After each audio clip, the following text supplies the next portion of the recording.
Olá, alunos. Então agora eu vou demonstrar para vocês a implementação, a criação do banco de dados, controle de aulas, conforme está descrito aí no material, e o primeiro aplicativo Java que vai se conectar nesse banco de dados.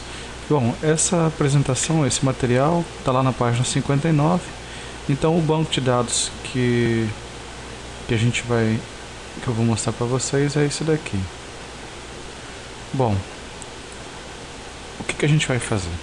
Primeiro nós vamos criar o banco de dados que contém todas essas tabelas. O banco de dados chama controle de aulas. E cada uma dessas tabelas com cada uma desses campos. Como vocês já sabem a questão do SQL, então eu vou abordar o comando de forma mais simples, tá? Não vamos entrar em detalhes. Mas de qualquer maneira, essa implementação está disponível aqui. Eu já digitei ela, como eu já tinha feito. Então, vamos lá. Primeiro comando, que é esse aqui, ó, ele manda, se não existir o controle de aulas, cria. E a partir daí o segundo comando diz para a gente usar esse banco de dados.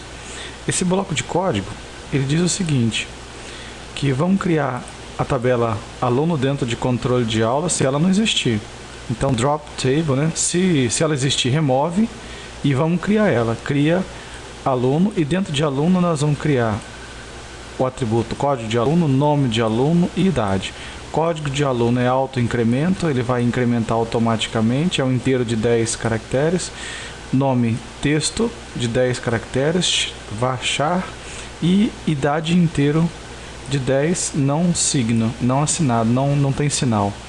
A chave primária dessa tabela é o código de aluno e é para ele usar o engine my-isam. SHA-7 é o conjunto de caracteres latino 1. Pronto, só isso. Isso aqui vai repetir em quase todos. Então criei a tabela aluno e os 3 campos.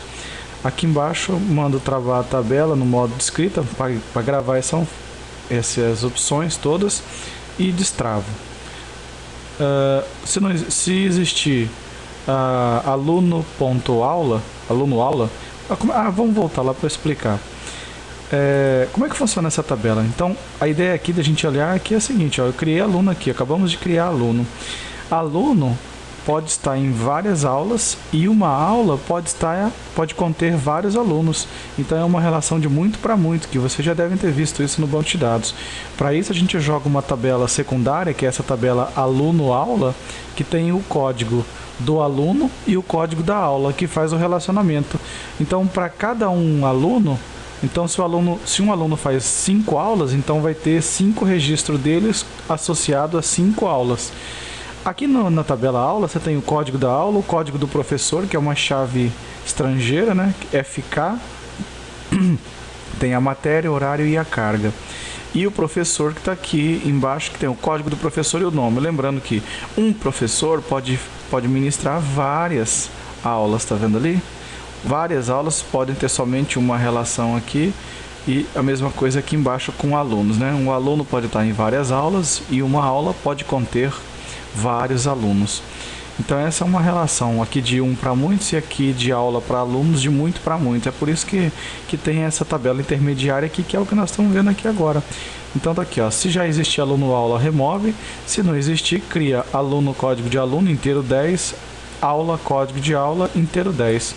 A chave primária é a junção das duas, tá vendo? As duas juntas formam a chave primária dessa tabela. E nós temos a aluno-aula como chave estrangeira dessa outra tabela. E aí nós temos aluno como aula FK index 2 como índice do atributo aluno de código de aluno. Quer dizer, já estou dizendo que esses dois atributos, aluno código de aluno e aula código de aula, são chaves estrangeiras. E aqui eu estou determinando o caractere e a engine. Mando gravar essas informações e destravo as tabelas. Mesma coisa agora para a aula. Então lá, se existiu aula, remove. Se não existir, cria o código de aula, cria professor, código do professor, que você pode ver aqui embaixo, que também é chave primária, chave estrangeira, matéria, que é um texto de 50 posições, horário, que é do tipo hora, e carga, que é do tipo inteiro. E sendo que a chave primária disso aqui é o código da aula. Aqui embaixo, manda gravar essa tabela, destrava para eu poder continuar. Mesma coisa agora com a tabela de professor, aonde a gente, se existir, manda apagar, cria de novo o professor, código do professor, auto-incremente, e sendo ele o código do professor a chave primária, variável nome, campo nome com 50 caracteres do tipo texto, engine my isan, caractere latino. Gravo e desbloqueio. Tá claro isso? Então isso aqui vai criar essencialmente essa implementação aqui que está no material. Bom, como é que a gente vai fazer isso aí agora na prática? A gente vai fazer assim, ó. Eu vou lá no meus serviços, vou aqui na conexão que nós já criamos anteriormente, vou conectar. Tá ali, ó. A senha, eu não tenho senha, ok, entrei.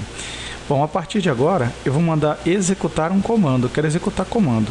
Essa linha de execução de comando SQL que permite com que eu crie tudo aqui dentro. Então basta com que eu vá aqui no começo, copie tudo que está aqui dentro. Não se preocupe com esses textos aqui que eu não comentei, que estão como comentário. Isso aqui não vale de nada, tá? É só digitar o que está como texto válido ali dentro. Bom, eu coloco todo esse texto de comando SQL, tanto de manipulação quanto de inserção. Aqui está só de manipulação, de criação de banco e criação de tabela. Se eu mandar executar aqui agora, ele vai criar o banco de dados. Olha lá. Tá ok. Vou atualizar aqui. Tá atualizado. Já tenho o controle de aula. Se eu abrir aqui nas tabelas, eu tenho aluno, código de aluno, nome, idade, aula, aluno, correlação dos dois, tá vendo o vermelhinho, que são chaves primárias, aula, que é o código de aula, o que está em verde identifica a chave estrangeira, tá vendo? E por último, o professor, tá aqui, ó, tá vendo?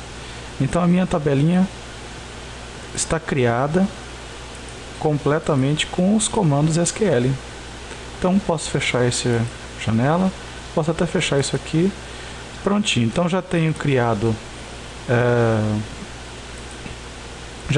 no meu banco. Eu posso até conferir isso aí, sabe onde? Lá no PHP. Aqui, ó. No PHP, eu vou clicar aqui em localhost, só para mostrar novamente. Olha só, controle de aula. Olha só as 4 tabelas criadas, tá vendo? Então é aquilo que eu mostrei no vídeo anterior. Então se a gente clicar em qualquer um deles aqui, ó, estrutura do aluno. Olha lá, ó, código de aluno inteiro 10, nome varchar, idade int 10, tá vendo?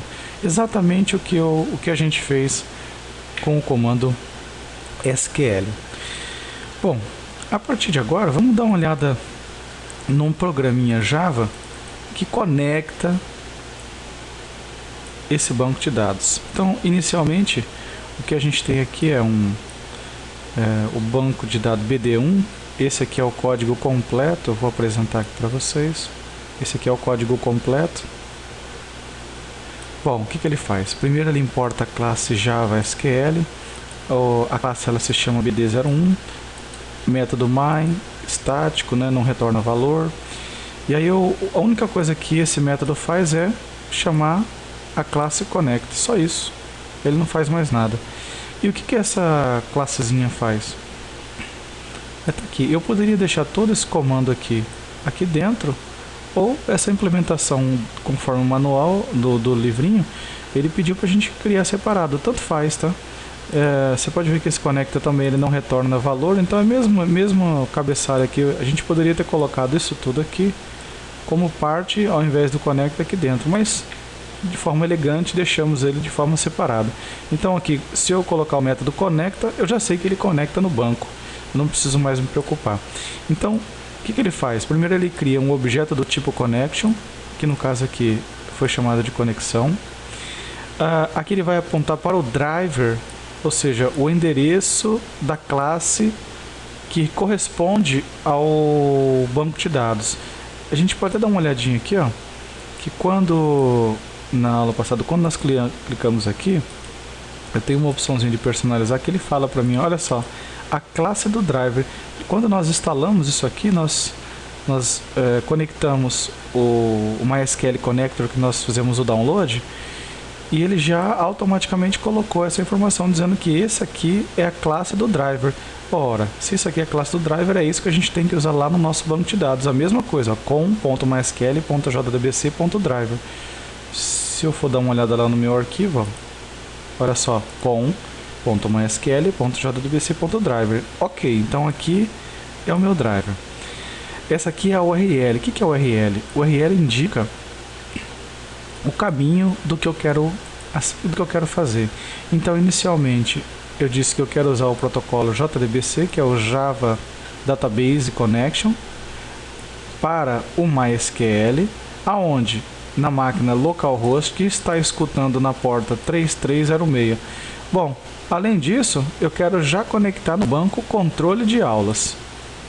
Qual que é o usuário? O usuário é root e a senha é vazia. No meu caso aqui, eu não coloquei senha na hora de instalar o banco de dados MySQL, então estou vazio. Bom, isso tudo aqui são tudo variáveis, são tudo objetos do tipo string e objeto do tipo connection. No try, o que eu estou fazendo? Estou tentando conectar, então vai lá e conecta nessa classe aqui, class for name, conecta na classe driver, que é essa daqui. Segundo, driver manager, quer dizer, o gerenciador do driver, tem o método getConnect. Então faça a conexão com quem? Com a URL, que é isso aqui. Use o usuário root e a senha que está aqui. Eu não precisava ter essas strings, isso aqui podia estar tudo aqui dentro, mas ia ficar muito parâmetro muito grande, então por isso que a gente usa de forma mais elegante essa separação. Se der tudo ok, ele escreve para mim conexão bem sucedida, senão ele vai dar um erro para a gente. Bom, eu propositalmente, eu vou executar aqui, propositalmente eu deixei com que isso acontecesse. Então você pode ver que, poxa, está tudo certinho, o código está correto, mas por que ele está dando erro? Porque aqui no NetBeans eu tenho que incorporar a biblioteca do MySQL quando eu for fazer esse tipo de coisa. Bastou eu ter feito aqui no drivers, no banco de dados, eu feito a conexão. Quando eu importei lá no vídeo anterior, quando a gente adicionou ele, automaticamente com esses parâmetros aqui ele já reconheceu. Agora, para os seus aplicativos, cada projeto, você tem que adicionar a biblioteca do MySQL no projeto. Então, olha só, ele deu esse erro na hora que nós executamos a saída, ó. Tá vendo? Como é que a gente resolve isso? Simplesmente fazendo assim, ó. Eu chego no projeto, se eu fizer isso pelo projeto, eu estou fazendo para todas as classes que vão utilizar aqui dentro. Então, eu chego aqui em bibliotecas, na hora de compilar, eu vou adicionar a biblioteca. Ele vai falar assim para mim, qual biblioteca que você vai pegar? Eu vou pegar o MySQL JDBC Driver. Vou adicionar a biblioteca, vou dar um OK. E agora olha só, se eu executar isso aqui, ele está analisando o projeto aqui embaixo. Se eu executar isso aí novamente, tá vendo? Conexão bem sucedida. Bom, o que nós fizemos? Criamos a nossa tabela, criamos o nosso banco de dados, criamos as nossas tabelas, e visualizamos o que era necessário para o meu código fazer a conexão efetiva com esse banco de dados. Tá? No próximo vídeo aula a gente vai ver como é que a gente faz a inserção de dados neste banco de dados e nas tabelas que compõem este banco de dados.